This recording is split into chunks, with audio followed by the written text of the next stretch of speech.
मुझे नड़िया को छोट छोट काटी या भल भाव में भाजी नेबी।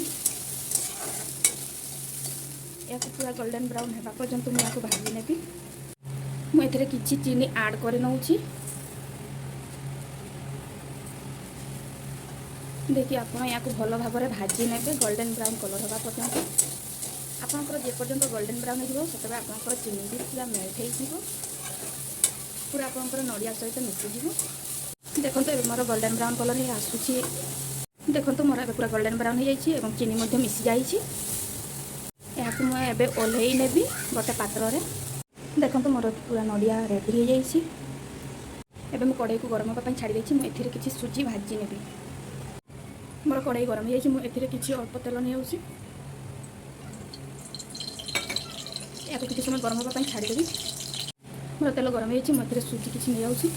देखो ए किसी लुण ने और ए किसी चीनी ऐड कर आप भल भाव में भाजी नियंतु।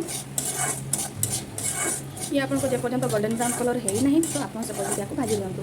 ये आप गोल्डन ब्राउन कलर हो आसानी। एवं जो आप नड़िया को भाजिकी रखिंट ताकू आप सुजी से ऐड कर देखो मुझे आपंकर नड़िया को ऐड कर नहीं या सुजी और नड़िया को भल भाव में मिसई नेबी।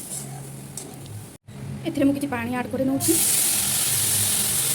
आप या बेसी पानी देवे ना या भल भाव में फुटापी दिंतु।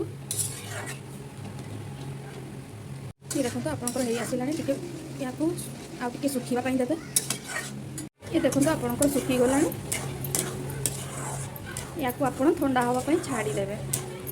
या आपंकर ठंडा है तो आपंकर जो पानी अंश से आपंकर पुणी सुखीज। आपंकर सुजी पूरा ठंडा हो जाए आप एमती कले भी आपंकर गोल गोल हो। देखो आप केमती करेंगे। देखो ये गोल गोल कर देखिए आपंकर पिठा सेप करेंगे।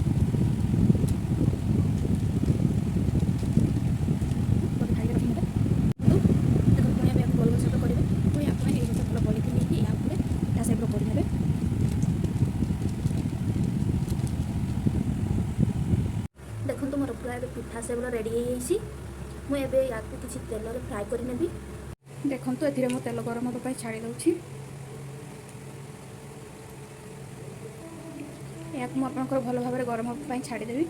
देखो तो आपंकर तेल ए गरम हो जाए आप जो पिठा सेबला पड़ते फ्राए होगा छाड़ीदेवे।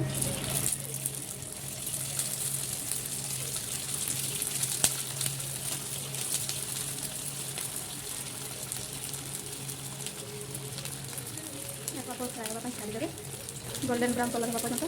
देखो मैं कढ़ई नहीं पुणी मोर तेल गरम हो गला मुझे फ्राए करने छाड़ीदेवी। देखो या पुणी मैं फ्राए होगा छाड़ी। देखो ये मोर गोल्डन कलर हो आसला मुझे यहाँ ओल्टे नेबी। देखो मुझे यहाँ ओल्टे नहीं। देखो मोर गोल्डन ब्राउन कलर हो आसला या ओल्है नेबी।